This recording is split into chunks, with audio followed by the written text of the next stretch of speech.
ಇವತ್ತು ಮಹಾತ್ಮ ಗಾಂಧೀಜಿಯವರು 100 ವರ್ಷ ಆಯಿತು ಈ ಬೆಳಗಾಂನಲ್ಲಿ ಬಂದು ಕಾಂಗ್ರೆಸ್ನ ಅಧ್ಯಕ್ಷರಾಗಿ ಅಧಿಕಾರವನ್ನ ತೆಗೆದುಕೊಂಡಿದ್ರು. ಈ ದೇಶದ ಸ್ವಾತಂತ್ರ್ಯಕ್ಕೆ ಜವಾಬ್ದಾರಿ ತೆಗೆದುಕೊಂಡ್ರು.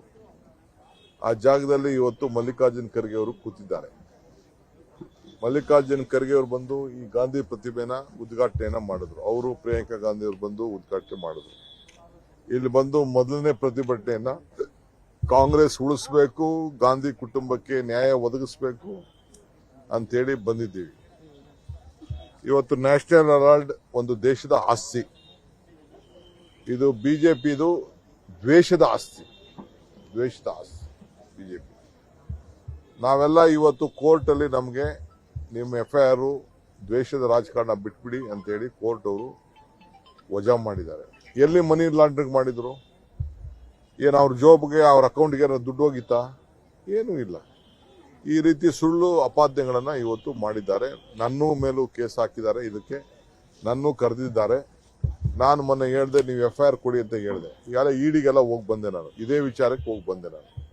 ನಾವು ಒಬ್ಬ ಕಾಂಗ್ರೆಸ್ಸಿಗರಾಗಿ ಕೊಟ್ಟಿದ್ದೀವಿ ಒಂದಷ್ಟು ದುಡ್ಡು. ನಾನಿಲ್ಲ, ನಾನು ಕೊಟ್ಟಿದ್ದೀನಿ, ನನ್ನ ತಮ್ಮ ಕೊಟ್ಟಿದ್ದೀನಿ, ನಮ್ಮ ಮಂಗಳೂರು ನಮ್ಮ ಹುಡುಗ ಇನಾಯತ್ ಅಲಿ ಅವನು ಕೊಟ್ಟಿದ್ದಾನೆ, ಶಾನು ಶಿವಶಂಕರಪ್ಪನವ್ರು ಕೊಟ್ಟಿದ್ದಾರೆ. ಅವರೆಲ್ಲ ಕೂಡ ಕೊಟ್ಟಿದ್ದಾರೆ. ಇವತ್ತು ಏನೋ ನಾವು ಕಾಂಗ್ರೆಸ್ಸಿಗರಾಗಿ ನಾವೆಲ್ಲ ಕೊಟ್ಟಿದ್ದೀವಿ. ಅವರು ಟ್ರೆಷರರ್ ಆಗಿದ್ರು, ಎಲ್ಲ ಕೊಟ್ಟಿದ್ದಾರೆ. ಸೊ ನಮ್ಮ ಮೇಲೆಲ್ಲ ಕೇಸ್ ಹಾಕಿ ನಮಗೆಲ್ಲ ಕಿರುಕುಳ ಕೊಟ್ಟು ಎದುರಿಸುವಂತ ಕೆಲಸ ಇವತ್ತು ಮಾಡ್ತಾ ಇದ್ದಾರೆ. ಇವತ್ತು ಕಾಂಗ್ರೆಸ್ಸಿಗರು ಯಾವತ್ತೂ ಎದುರುದಿಲ್ಲ. ಪ್ರಾಣ ತ್ಯಾಗ ಮಾಡಿದಂತ ನಮ್ಮ ಲೀಡರ್ಗಳು ಆದರ್ಶವಾಗಿ ಇವತ್ತು ಇದ್ದಾರೆ. ಸಂಗೆ ಇವತ್ತು ಸತ್ಯಕ್ಕೆ ಸಾವಿಲ್ಲ. ಇದು ಯಾಕೆಂದ್ರೆ ಸತ್ಯ ಯಾವತ್ತು ಉಳಿತದೆ.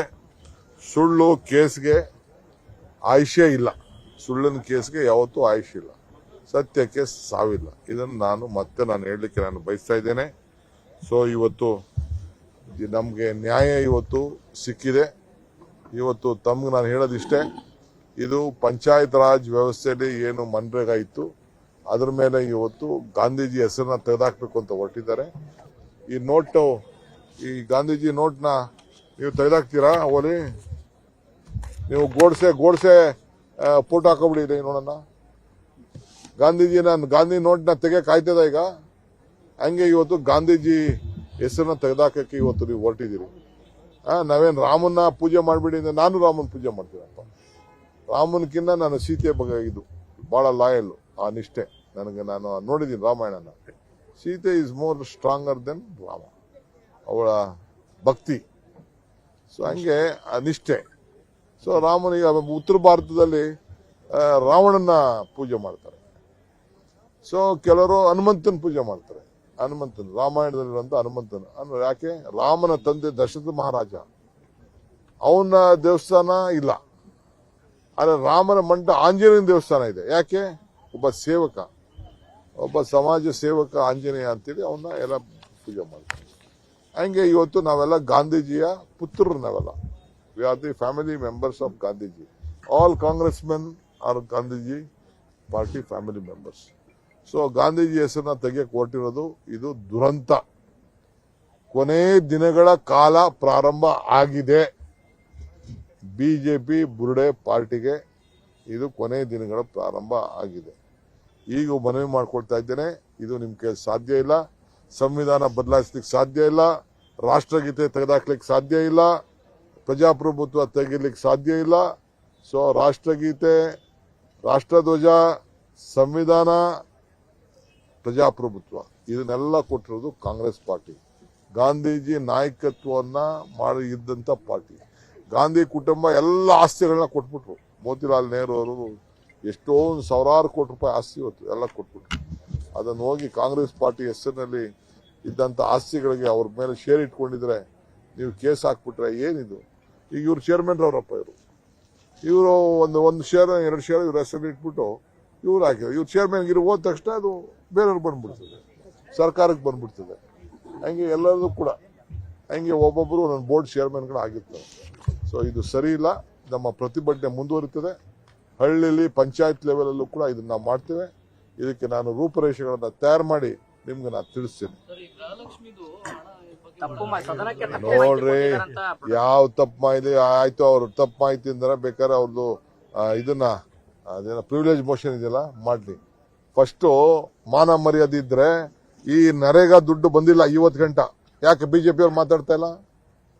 ನರೇಗಾ ದುಡ್ಡು ಬರಲಿಲ್ಲ, ಇರಿಗೇಷನ್ ದುಡ್ಡು ಬರಲಿಲ್ಲ, ಕೇಂದ್ರ ಸರ್ಕಾರದ ಯಾವ ದುಡ್ಡು ಬರಲಿಲ್ಲ. ಇರಿಗೇಷನ್ ಏನ್ ಕೊಡ್ಬೇಕಾಯ್ತೋ, ಏನ್ ಬಜೆಟ್ ಅಲ್ಲಿ ಪಾಸ್ ಆಗಿತ್ತು ಅದು ಬರಲಿಲ್ಲ. ಮಾನ ಮರ್ಯಾದೆ ಇದ್ರೆ ಫಸ್ಟ್ ಅದು ಉತ್ತರ ಹೇಳಿ. ಈ ನರೇಗಾ ದುಡ್ಡು ಇನ್ನ ಇವತ್ತವರೆಗೂ ಬಂದಿಲ್ಲ. ಜಲ್ ಜೀವನ್ ಮಿಷನ್ ದುಡ್ಡು ಬಂದಿಲ್ಲ. ನಾವು ಗೃಹಲಕ್ಷ್ಮಿ ಕೊಟ್ಟಿರೋರು ನಾವು, ಗೃಹ ಜ್ಯೋತಿ ಕೊಟ್ಟಿರೋರು ನಾವು, ಕೊಡ್ತೀವಿ ನಾವು. ಈಗೆಲ್ಲ ನಮಗೆ GST ಇಂದ 15,000 ಕೋಟಿ ರೂಪಾಯಿ ನಮ್ಗೆ ಲಾಸ್ ಆಯ್ತು. ಯಾರು ಕೊಡೋರು ಅದನ್ನ?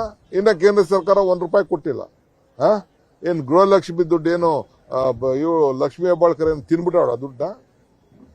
₹1 ಲಂಚ ಇಲ್ಲದೆ ಎಲ್ಲರ ಅಕೌಂಟ್ಗೆ ಹೋಗಿ ಆಗ್ತಾ ಇತ್ತು DBTಲಿ. ಆ ದುಡ್ಡು ಬರ್ತಾ ಇದೆ, ದುಡ್ಡನ್ನ ಟ್ರಾನ್ಸ್ಫರ್ ಮಾಡ್ತಿದೆ. ಎಷ್ಟೋ ಕೆಲವು ಸಂದರ್ಭದಲ್ಲಿ ಈಗ ಒಂದೇ ಸತಿ ಕೊಟ್ಬಿಟ್ರಪ್ಪ ಬೇರೆ ಸ್ಟೇಟ್ ಅಲ್ಲಿ, 1 ವರ್ಷದ ಎಲ್ಲ ದುಡ್ಡು ಒಂದೇ ಸತಿ ಕೊಟ್ಬಿಟ್ರು. ಹಂಗೆ ನಾವು ನೋಡ್ತೀವಿ ಅದು ಏನಾಗಿದೆ ಅಂತ ನಾವು ನೋಡ್ತೀವಿ. ಎಲ್ಲ ಮುಚ್ಚು ಮರ ಇಲ್ಲ. ಒಂದೊಂದು ತಿಂಗಳು ದುಡ್ಡು ಕಲೆಕ್ಷನ್ ಆಗ್ಬೇಕಲ್ಲ ಬ್ಯಾಂಕ್ ಅಕೌಂಟ್ಗೆ. ಈಗ ನಾನು ಕಾಂಗ್ರೆಸ್ ಸಭೆಯಲ್ಲಿ ಸಂಬಳನ ಕೆಲವು ಟೈಮಲ್ಲಿ 1 ತಿಂಗಳು ಲೇಟಾಗಿ ಕೊಟ್ಬಿಡ್ತೀನಿ. ಈಗ ನಿಮ್ಗೆ ಬರೋ ಬಿಲ್ಗಳು, ಈಗ ನಮ್ಮ ಕಾಂಟ್ರಾಕ್ಟ್ ಬಿಲ್ಗಳನ್ನೆಲ್ಲ 3 ವರ್ಷ ಆದ್ರೂ ನಾವು ಕೊಟ್ಟಿಲ್ಲ. ಪಾಪ ಕೆಲಸ ಮಾಡ್ಬಿಟ್ಟವ್ರೆ. 3 ವರ್ಷ ಆದ್ರೂ ಕೊಟ್ಟಿಲ್ಲ. ₹1ಗೆ 9% ಕೊಡ್ತೀನಿ ನಾನು. 9% ಅಂದ್ರೆ 10% ದುಡ್ಡು ಬಿಲ್ ಬಂದಾಗ. ಸೊ ಹಂಗೆ ಲೇಟ್ ಆಗ್ತದೆ. ಏನ್ ಮಾಡಕ್ಕಾಗ್ತದೆ? ಯಾರು ಪಾಪ ಯಾರು ದುಡ್ಡವ್ರು ಯಾರು ಇಲ್ಲ. ಇವರು ವಿರೋಧ ಮಾಡಿದವರು ಇವರು. ಗೃಹಲಕ್ಷ್ಮಿ, ಗೃಹ ಜ್ಯೋತಿ, ಪಂಚ ಗ್ಯಾರಂಟಿನ ಮಾಡಿದ್ರು. ಈ 5 ಬೆರಳು ಸೇರಿ ಕೈ ಮುಷ್ಟಿ ಗಟ್ಟಿ ಆಯ್ತು. ಈ ಮುಷ್ಟಿ 5 ಗ್ಯಾರಂಟಿ ಸೇರಿ ಕೈ ಗಟ್ಟಿ ಆಯ್ತು. ಅದಕ್ಕೆ ತಡ್ಕೊಳಕ್ ಆಗ್ತಾ ಇಲ್ಲ. ಫಸ್ಟ್ ದುಡ್ಡು ನಮ್ಗೆ ನರೇಗಾ ದುಡ್ಡು, ಜಲ್ ಜೀವನ್ ಮಿಷನ್ ದುಡ್ಡು, ಆ ದುಡ್ಡು ಫಸ್ಟ್ ಕೊಡಿಸ್ಲಿ.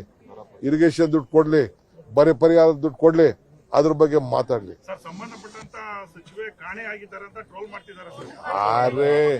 ರೇ ಇದೇ ಕ್ಷೇತ್ರದಲ್ಲಿ ಇರೋದವ್ರು, ಇದೇ ಕ್ಷೇತ್ರದಲ್ಲಿ ಇರೋದು. ನೆನ್ನೆ ಎಲ್ಲ ನಾನು ನೋಡಿದ್ದೀನಪ್ಪ. ನಾನೇ ಉತ್ತರ ಕೊಡೋಣ ಅಂತ ದಾಖಲೆ ತರಿಸ್ಕೊಂಡೆ, ಅದ್ಯಾಕೋ ಎತ್ತಲಿಲ್ಲ. ಈಗ ಎತ್ತಲಿ, ಉತ್ತರ ಕೊಡ್ತೀವಿ.